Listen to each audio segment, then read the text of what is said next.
Olá, tudo bem? Eu sou a professora Adriana Romero e a gente vai começar agora uma aula sobre a organização do citoplasma. Lembrando que essa é a aula parte 2, onde a gente vai ver a continuação de algumas organelas do citoplasma da célula. Bom, vamos falar do peroxissomo.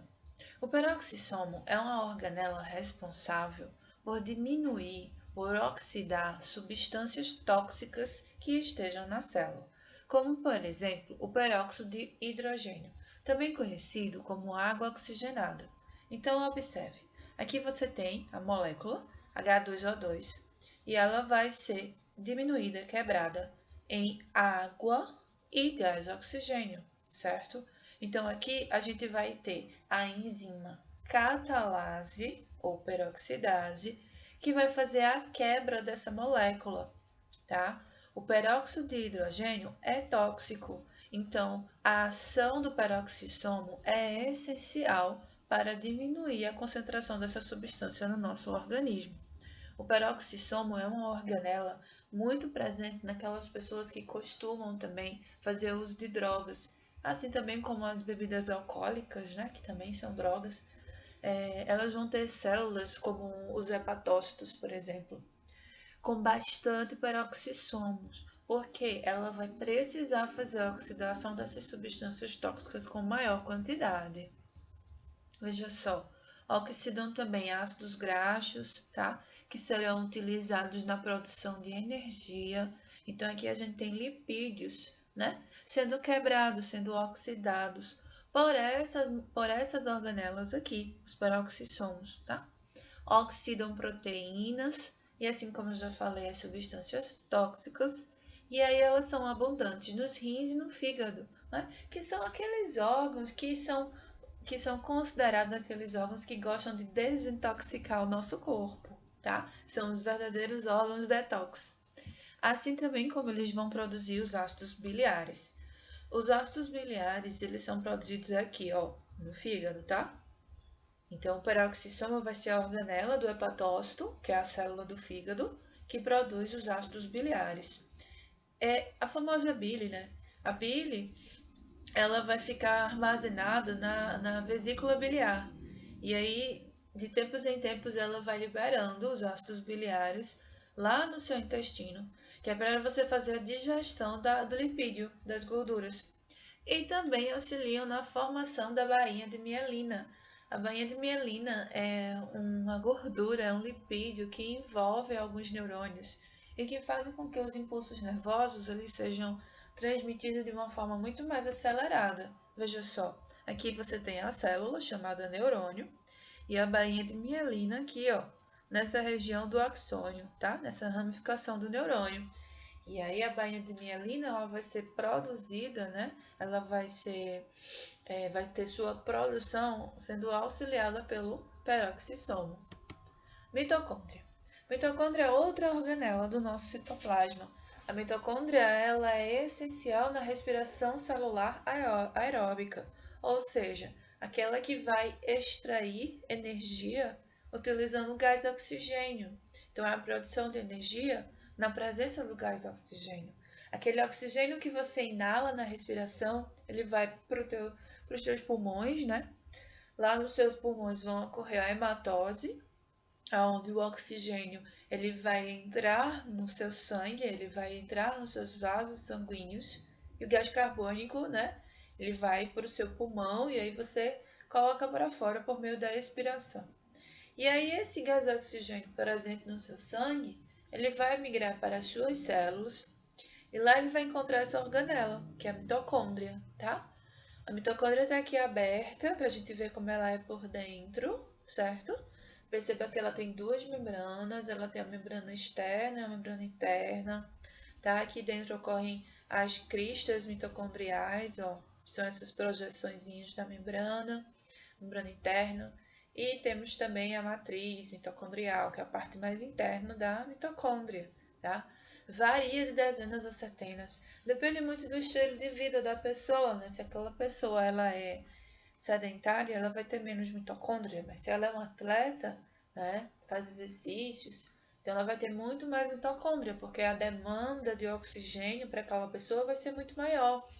E a mitocôndria, ela tem a capacidade de se autoduplicar. Então, dependendo da sua necessidade, você pode ir produzindo, né, mais mitocôndrias dentro da sua célula. E mais uma funçãozinha seria armazenamento de íons de cálcio aqui na sua mitocôndria. Existe uma teoria bem interessante sobre a mitocôndria, que é a teoria endossimbiótica, tá? Nessa teoria, acredita-se que seres procarióticos, tá? Um ser procariótico, ele vai se instalar em uma célula eucariótica, tá? E aí, veja só, aqui uma célula eucariótica ancestral, aqui, e aqui tá uma mitocôndria, tá? Então, você tem aqui eucarióticos ancestral, que vão se tornar eucariótico, e aqui você tem a mitocôndria que está entrando, né, nessa célula.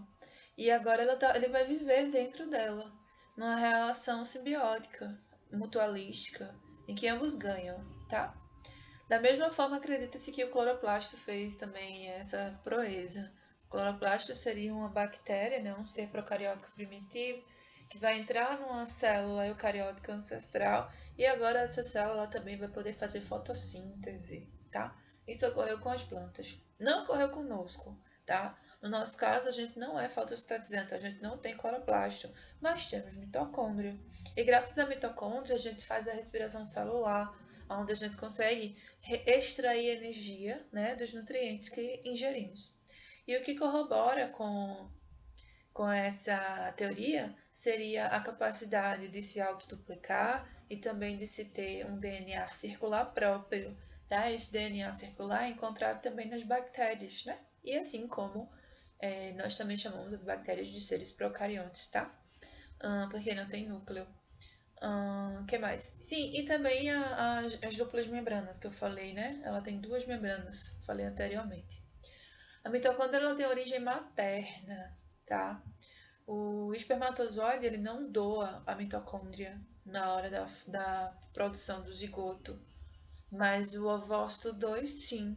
O ovócito 2 ele vai ter mitocôndria e é essa mitocôndria que vai ser herdada para os descendentes daquela fecundação. Agora nós vamos falar sobre os plastos. Os plastos são organelas presentes nas células de plantas e algas. São três: leucoplastos, cromoplastos e cloroplastos. O cloroplasto acredito que você já conheça. Nós vamos conhecer os outros dois também? Leucoplastos, presentes em certas raízes e caules tuberosos, armazenam amido e são incolores. Está presente na batata inglesa, na macaxeira, no inhame, né? Aquelas raízes, naqueles caules tuberosos que têm uma reserva de amido muito grande. Então, o amido está armazenado dentro de estruturas de organelas chamadas leucoplastos. Leuco, a palavra leuco, ela vem de leite, oriunda de leite, tá? Porque eles também podem ter, né, a característica esbranquiçada. Cromoplastos, responsáveis pela cor, função não muito conhecida, amarelo ou vermelho. Então, aqueles vegetais que têm uma cor tendendo ao laranja, ao vermelho, ao amarelo, né? Às vezes tem uma folha que é amarelada, né? Tem folha laranja, então é mediante a quantidade de cromoplastos. E cloroplastos, né? Tem a cor verde, né? O pigmento clorofila, que está dentro dessa organela chamada cloroplasto. Ela tem a cor verde e ela é responsável pela fotossíntese, pela captação da energia luminosa para transformar essa energia luminosa em glicose, em nutrientes, né? E aí ela vai ocorrer nas partes iluminadas do vegetal, tá? Ou seja, aquelas partes que ficam, né, expostas à luz do sol, né? Como as folhas e em alguns casos também nos caules. Temos o proplasto, que são bolsas incolores, tá? Presentes nas células embrionárias das plantas que originam os plastos, tá? Os proplastos e os plastos são capazes de se autoduplicar, assim como a mitocôndria, né? Um plasto pode se transformar em outro. Então, veja só, proplastos ou proplastídeo, tá? Ele vai dar origem aqui, ó, ao leucoplasto, que como eu já falei, ele vai ter o papel de estocar, né? No caso, o amido, por exemplo. O cloroplasto, que vai ser a função da fotossíntese. E o cromoplasto, que vai dar a cor. Às vezes, uma planta, ela tem uma cor vermelha, aí você pode se perguntar, professora, então quer dizer que ela não tem cloroplasto pelo fato dela ser vermelha, a folha? Não necessariamente, ela vai ter a capacidade de fazer fotossíntese, ela vai ter cloroplasto, mas no caso dessa planta em especial, ela vai ter mais pigmentos de outras cores. No caso, ela vai ter maior concentração de cromoplasto do que de cloroplasto. A endossimbiose também cabe aí, né? Como eu falei anteriormente, né? Então, acreditam que eram bactérias fotossintetizantes que foram englobadas, né, por primitivas células eucarióticas, ancestrais de algas e plantas, estabelecendo então uma relação mutualística. Então, a relação endossimbiótica, ela também cabe aí para o cloroplasto, tá? Que é uma organela em que se acredita que ela era, na verdade, uma bactéria que fazia fotossíntese, né? Como, por exemplo, temos a cianobactéria. Então, aqui a gente tem, né, o cloroplasto que entrou aqui na célula e vive até hoje, certo? E nesse caso aqui, essa célula não tem cloroplasto, mas ela tem o quê? Mitocôndria, né, que são os animais. Mas as plantas e algas, tá? Elas vão ter a capacidade de fazer fotossíntese por conta do cloroplasto. E aí o cloroplasto ele também vai ter duas membranas, tá? A membrana lipoproteica, ou seja, de proteína e lipídio, tá? Que envolve um complexo membranoso interno formado por tilacoides. Os tilacoides são essas estruturas aqui, ó, que parecem moedas, tá? Tanto que o conjunto dela é chamado de grana, ou grano, que é as pilhas, né? De tilacoides.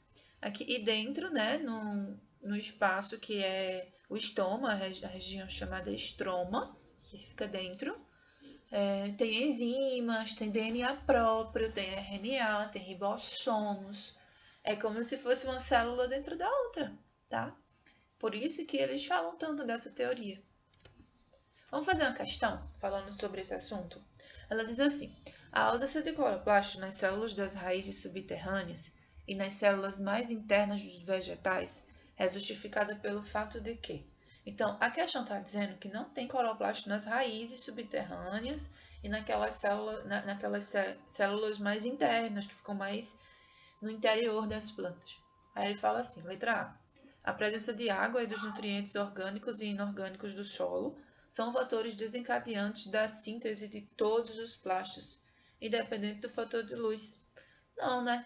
Então, assim, a questão da água, o fato de ter água e de ter nutrientes, certo? Não são interessantes para todos os plastos, porque vai ter um plasto especificamente que vai precisar também do fator de luz. Não é independente, tá? Letra B. Órgãos subterrâneos, em hipótese alguma, conseguem formar plastos e proplastos. Mas eu acabei de falar, né, que tem raízes, né? Raízes tuberosas que conseguem reter, que conseguem guardar, tá? Nutrientes. A batata inglesa, por exemplo, que é um caule tuberoso, né? Ela vai estar cheia de amido lá dentro e está dentro do leucoplasto, que é um tipo de plastos, tá? A macaxeira, né, que é uma raiz também chamada de mandioca, né? Ou aipim, em outras regiões do país, ela vai ter bastante leucoplastos, tá? E ela é um órgão subterrâneo. Letra C. A presença de luz é fundamental para que se forme clorofila e para a organização dos plastos. Bom, essa seria a alternativa mais correta até agora, tá? Principalmente pela questão da clorofila, porque para que haja clorofila é necessária a presença da luz. Então, o cloroplasto, né, que é a organela que armazena a clorofila, ele precisa ficar num local que fique exposto à luz. Vamos ver as outras alternativas. Letra D. A aeração do solo interfere diretamente na diferenciação dos cloroplastos, mas não no processo da tomada de água pelas raízes.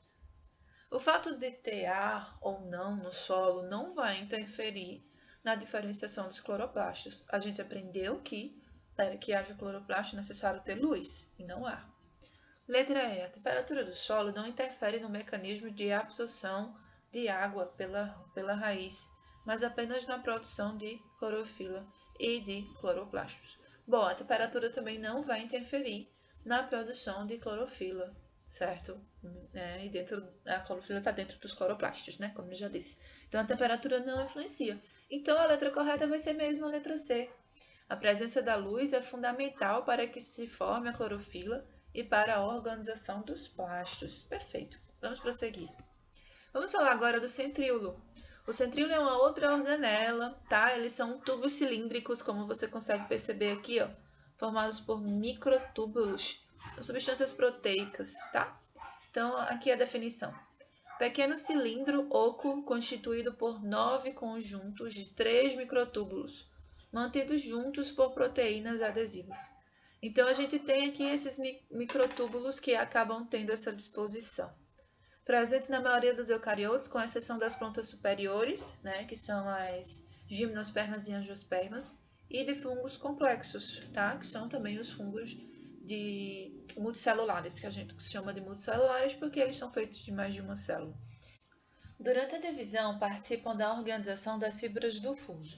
Veja só, quando ele fala divisão, ele está falando da divisão da célula, ok? Mas antes da célula se dividir, é necessário que o material genético ele seja duplicado, que no caso a gente está falando aqui dos cromossomos. E aí esses cromossomos eles vão ser puxados, tá? Metade vai para um lado da célula e outra metade vai para o outro lado. E eles são puxados, né, para os polos extremos da célula por essa fibra do fuso, que é justamente feita basicamente de centríolos. Localizam-se no centro celular, que seria a região bem próxima do núcleo, e originam cílios e flagelos, que são as organelas que a gente vai estudar agora.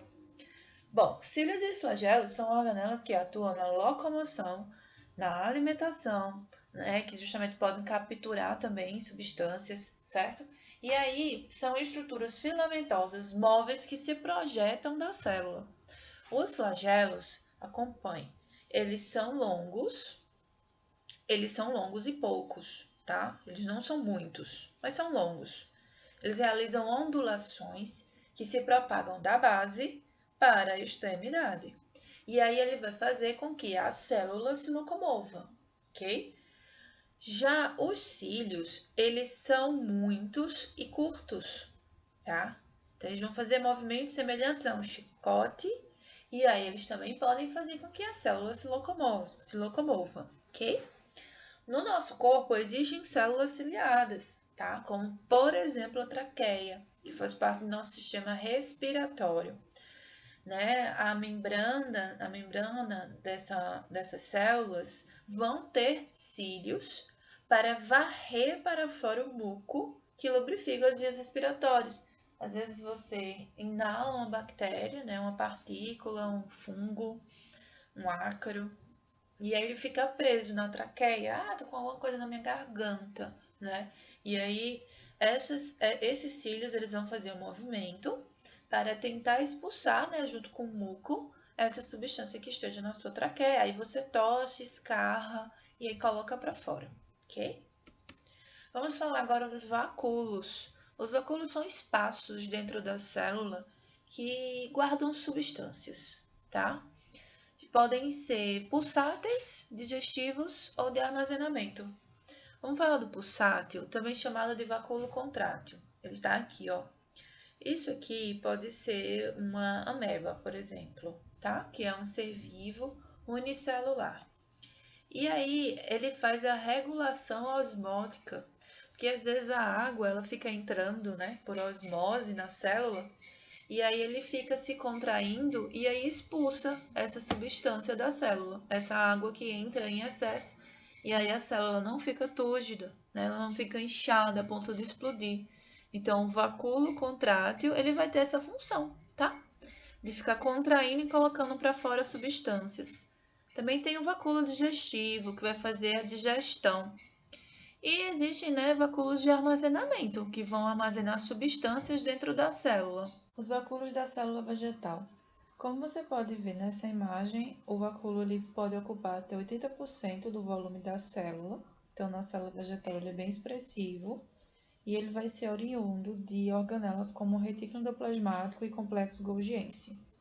é delimitado por uma membrana chamada tonoplasto, onde a gente vai ter água, aminoácidos, açúcares, ácidos orgânicos, enzima digestiva e também pode fazer o armazenamento de outras substâncias.